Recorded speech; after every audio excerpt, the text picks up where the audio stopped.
на ваш взгляд, может быть, уже стоит как раз-таки обратить внимание, посмотреть вне пределов страны, я имею в виду как раз-таки на внешних рынках, на экспорте, потому что мы уже пришли к выводу, что собственного внутреннего рынка нам явно будет мало. Вот Да. теперь дальше послушайте.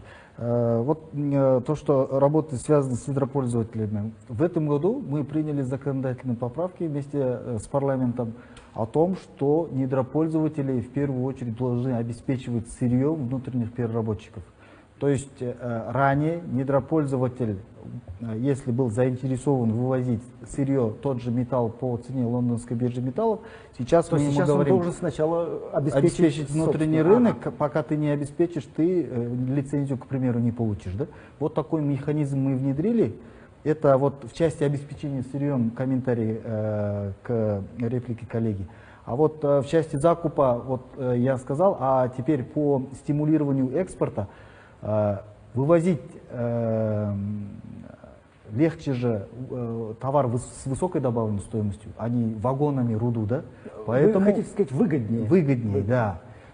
Поэтому вся насчет суть, легче как раз проще, мне кажется, вывести суть руду. кроется не только там в госстимулировании, да, возмещении транспортных затрат и другое, а увеличивать переработку внутри страны, то есть переделы от базового металла до конечной продукции.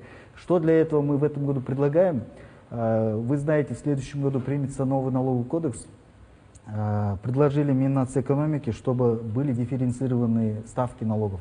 То есть чем выше передел, тем ниже налог.